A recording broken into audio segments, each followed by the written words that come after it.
Hi, welcome guys. Baka hindi mo pa alam lagyan ng background photos ang iyong messenger. Pag di mo pa alam, para sa'yo ang video na to, panoorin mo lang at sundan. Pero pag napadaan ka lang, wag mo kalimutan mag-follow at share na rin para ma-update ka susunod na video na gagawin ko. Salamat. Una, pupunta lang po sa Play Store nyo at install ang Wallfancy.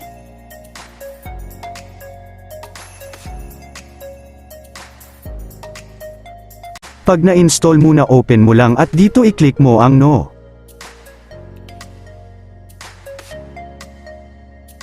At dito pindutin mo ang chat background.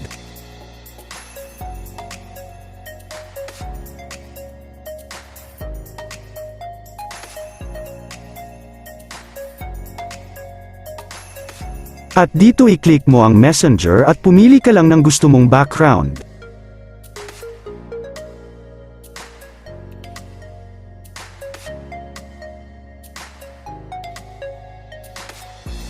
At kapag nakapili ka na, pindutin muna ang apply. At pindutin mo ang go to settings at setup mo lang. Downloaded apps. Pindutin mo lang at turn on mo. Pindutin mo lang at turn on mo.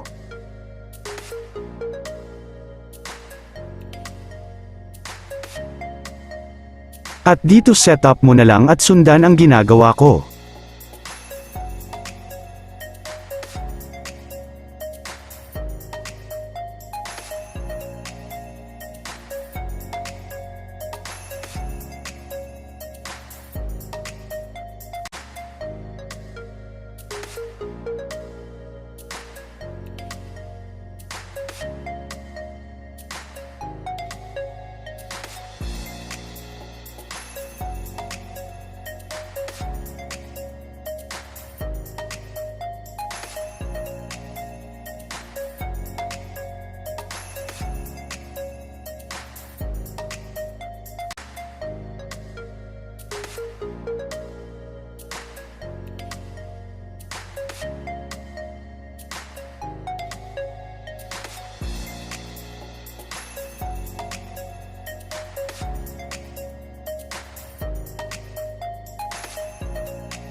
Pag na-setup muna, pindutin mo lang ang home button.